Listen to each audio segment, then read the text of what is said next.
doorashada in doorasho la aado waxa yacni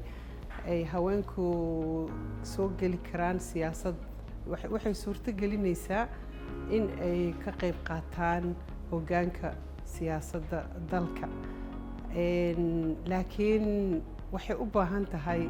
in wacyigelin advocacy badan in la helo in laga dhaadhiciyo haweenka Soomaaliyeed inay dhexdooda isdoortaan ay matali karaan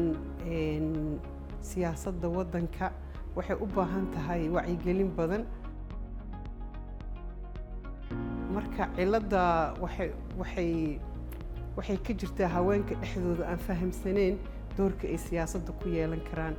gabdhaha Soomaaliyeed marka taas la ajligeed waxay u baahan tahay in wacyigelin badan loo sameeyo gabdhaha inay isdooran karaan